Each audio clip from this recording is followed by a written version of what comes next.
Hello guys, welcome back to my channel. Jadi hari ini aku mau sharing ke kalian tentang karat dan juga kadar.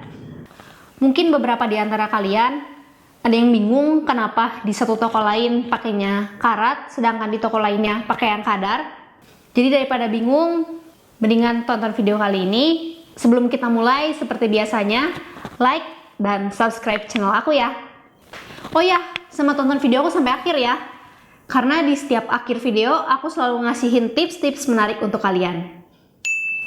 Sebenarnya kedua-duanya sama-sama aja ya, untuk menentukan kemurnian emas. Jadi semakin tinggi nilai karat maupun nilai kadar, semakin tinggi pula kandungan emasnya dibandingkan dengan campuran-campuran logam yang lain.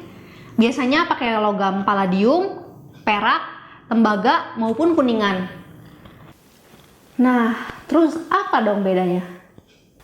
Jadi kalian harus tahu kalau karat itu benar-benar hanya ditujukan untuk emas.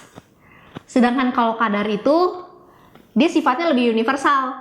Jadi misalnya kalian pengen tahu kandungan suatu senyawa pada barang tertentu, nah bisa menggunakan kadar juga. Sedangkan kalau karat itu kalian ingat hanya bisa kalian gunakan pada emas ya. Oh ya, jangan lupa dia memiliki skala yang berbeda juga. Kalau karat dari 0 sampai dengan 24 karat, sedangkan kalau kadar seperti kita ketahui biasanya pakai persentase dari 0 sampai dengan 100%. 24 karat itu setara dengan 100%, atau bisa dibilang emas tersebut murni. Dan kedua-duanya itu bisa saling dikonversikan, baik dari karat ke kadar maupun dari kadar ke karat. Berikut aku kasih contoh untuk melakukan konversi dari karat maupun ke kadar. Jadi ini misalnya contoh untuk perhitungan dari karat ke kadar. Aku ambil contoh beberapa aja. Misalkan kita punya 18 karat, kita mau jadiin kadar, tinggal dibagi dengan 24 jadi 18 dibagi 24 dikali 100%. Jadi sekitaran 75%. Aku ambil contoh lagi di 9 karat.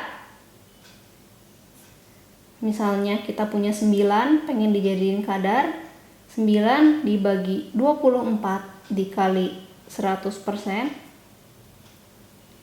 Jadi sekitar 37,5%.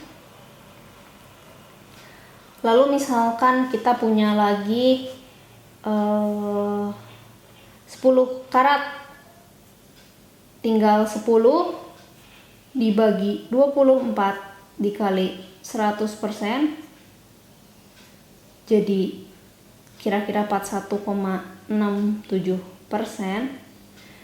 Lalu kita misalkan lagi punya 22 karat, tinggal 22 dibagi 24 dikali 100%, jadi sekitaran 91,6%. Jadi kira-kira gini gambaran kalau kalian mau konversiin dari karat ke kadar. Gampang banget kan? Jadi kita nggak usah pusing-pusing lagi, tinggal karat tertentu dibagi dengan 24 dikali 100%. Nah, setelah kalian tahu cara mengkonversikan karat dan juga kadar, ternyata mudah banget kan?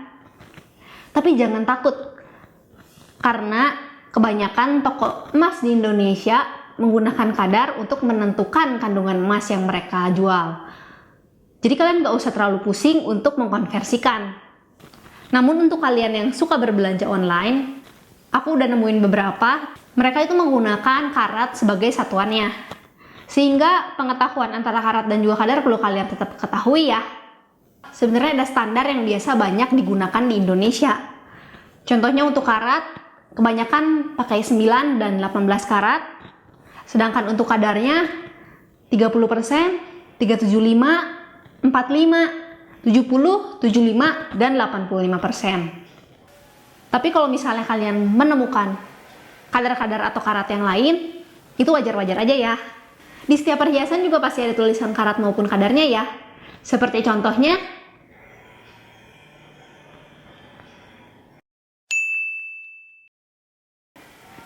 nah jadi dari setiap daerah sendiri memiliki preferensi dari kadarnya.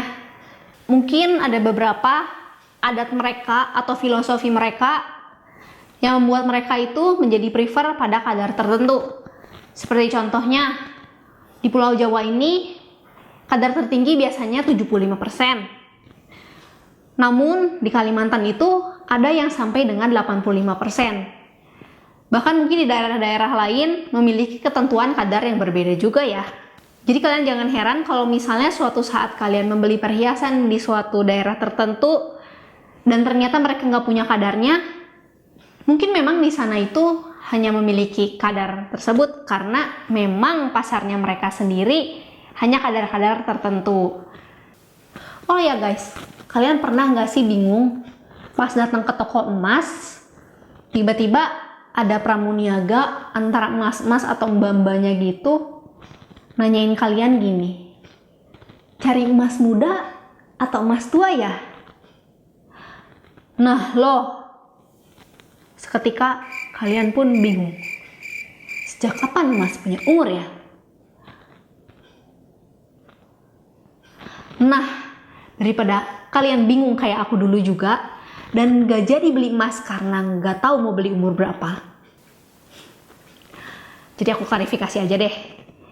Jadi sebenarnya emas muda dan emas tua itu bedanya gini.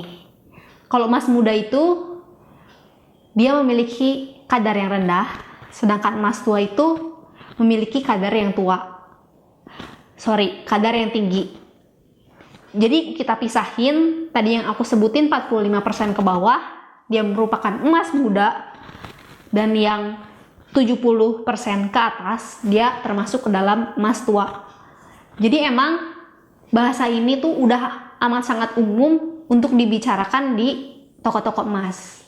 Jadi kalau kalian besok-besok ke toko emas dan ada yang nanyain kayak gitu, kalian udah tahu nih ngomong ke mbaknya atau ke emasnya mau beli emas muda atau emas tua. Dan kalian juga nggak salah karena mereka biasanya naruh etalase tuh terpisah antara emas muda dan emas tua. Jadi kalian udah bisa tahu kalian akan mengarah ke etalase yang mana. Oh ya, daripada video ini nanti makin ngelantur kemana-mana, karena ternyata banyak banget sih fun fact dan hal-hal menarik tentang perhiasan lainnya, mendingan aku cut sampai di sini dulu. Di minggu depan, aku mau cerita ke kalian korelasi antara kadar dan juga kualitas emasnya. Jadi aku mau simpulin video kali ini, jadi sebenarnya kadar maupun karat itu sama-sama aja ya guys. Dan mereka itu dua-duanya bisa saling dikonversikan. Jadi kalian jangan bingung kalau kalian suatu saat nemuin karat dan juga nemuin kadar. Oke, sebelum kita tutup video kali ini, seperti biasanya aku akan bagikan tips kepada kalian. Ini tips menarik sih. Dan ini tips benar-benar pure dari hasil pengalaman aku ya. Jadi kalian yang niat untuk beli perhiasan, jangan lupa tuh untuk selalu melakukan cek kadar di perhiasannya ya. Karena seperti aku tadi udah bilang, di setiap perhiasan itu pasti ada karatnya maupun kadarnya. Karena kadang-kadang mungkin kita yang salah datang ke toko tertentu dan masuk ke etalase yang bukan kadar kita cari. Daripada kita udah lama-lama dan tiba-tiba udah suka sama barangnya, mendingan cek terlebih dahulu ya. Karena misalnya kita datang ke kadar tua, ternyata kita pengennya yang muda ataupun sebaliknya, itu kan kayak waste of time aja gitu. Dan mungkin kadang-kadang ada juga toko yang naruh kadar itu bersebelahan banget ya. Jadi kadang-kadang misalnya mereka tuh suka nyimpen di tempat yang salah. Itu tuh pure bener-bener bukan mereka mau nipu ya. Tapi kadang-kadang karena saking hektiknya dan kadang-kadang saking ramenya toko mereka tuh salah naruh aja. Jadi kalian pastiin dulu aja sebelum kalian udah terlanjur suka atau gimana. Oke? Oh iya, aku lupa banget dari tadi ngomongin karat. Jadi karat yang dari tadi aku sebutin itu sebenarnya beda banget dengan karat diamond ya.